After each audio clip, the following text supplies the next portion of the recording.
How to exit small talk. Starting small talk is easier than exiting small talk. We are often so focused on conversing with others that we forget that ending a conversation requires as much skill and art as beginning one. Hi, if this is your first time on this podcast, here we share practical information on how to become a better person and learn new skills. If you are interested in personal development, hit the subscribe button. If you want to download a free book called How to Talk to Anyone, 10 Simple Tricks to Have a Meaningful Conversation, go to www.selfimprovementvault.com or check the link in the description. Exiting small talk can be a complicated process. Starting small talk is typically easy because many people consider it an ego boost. The central message is that someone wants to converse with them. They must seem important or exciting or knowledgeable. Exiting small talk, on the other hand, can offend the other party. The central message is that you do not want to converse with them. You must find them boring, unimportant, and even stupid. If you are trying to network with the other party, you will need to know how to exit small talk with tact. Failure to do so may ruin any future opportunities you may have with them. So, how do you leave small talk? By the way, tell us in a comment section what's your best exit strategy. In an everyday setting where you may never see the other person again, it may suffice to let the other person know that you cannot be emotionally present for small talk. Small talk requires a particular emotional awareness and emotional work. You have to observe the other part to ensure that they want to speak to you and are interested in the topic of conversation. Sometimes, after a tiring or frustrating day, you may not be able to give that type of emotional work. So, how do you avoid small talk in that case? You want to compliment yourself into an exit. This strategy is fundamental because it leaves the other person feeling good. As previously mentioned, exiting small talk can leave the other participant feeling unwanted and unimportant. You do not want to leave them with that feeling because they will remember that you caused them that feeling the next time they see you. If the person is a manager who will decide whether you receive a promotion, this can seriously backfire on you. Hence, you want to flatter the other person's ego, leaving them too happy even to notice that you are going. To make them feel important, you may say something like, "I am stunned, you have had such an adventurous life. I wish I could hear more. Unfortunately, I have to go to a meeting I promised I would attend. I am looking forward to hearing more next time." You may even call back the information they provided you during the conversation, speaking about how fascinating it is. Unfortunately, you have to leave. Or perhaps you have to prepare mentally for an upcoming meeting and need to focus all your mental energy on it.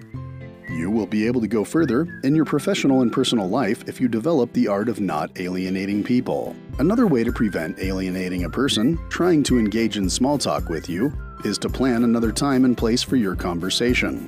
The secret to winning friends in life is to make them feel as though they are significant to you.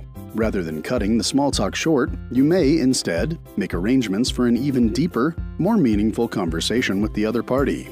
This more meaningful conversation promises that you will give more of your attention to the speaker. Naturally, the speaker will be eager to pursue this path because you are revealing just how important they are to you. You may tell them something like, "I am sorry, Susan.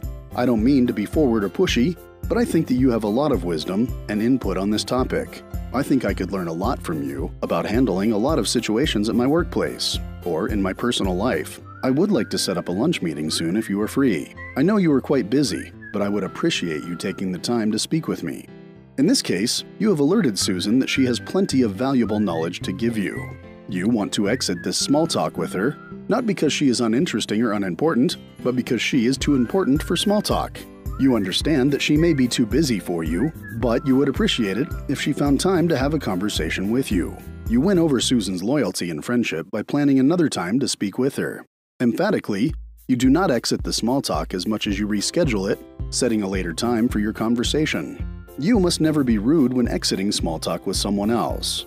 Even in the most mundane situations, for example, a cab driver attempting small talk with you, your ethos should always be to treat others with respect and kindness. You never know when you will need someone else's help. Treating everyone with respect ensures that you do not alienate a person whose help you will eventually need in the future.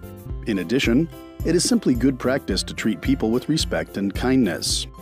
The more you do it, the easier it becomes to recognize the humanity inside of others. That humanity inside of us demands dignity. Hence, you must treat everyone else with dignity. You may be tempted just to stop replying, or stare out the window and hope that they will get the message. However, it is more respectful to alert them that you cannot give them the attention that small talk requires. You may say something like, "I am really tired. I'm sure you won't mind if I take some time to myself." Another person may not get the message at first, so don't be afraid to follow up with a more direct but polite message, specifying why you need time to yourself. You may say something like, "I'm sorry, I don't mean to be rude, but I have been taking care of demanding customers all day, and I feel like my head is about to explode. I am sure you won't mind if I just sit here in silence for a bit."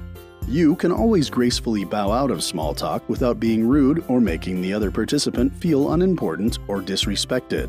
If you want to download a free book called How to Talk to Anyone, 10 Simple Tricks to Have a Meaningful Conversation, go to www.selfimprovementvault.com or check the link in the description. I will appreciate it if you leave us a like to help promote this episode. If you enjoyed it, consider subscribing. I'll see you in the next episode.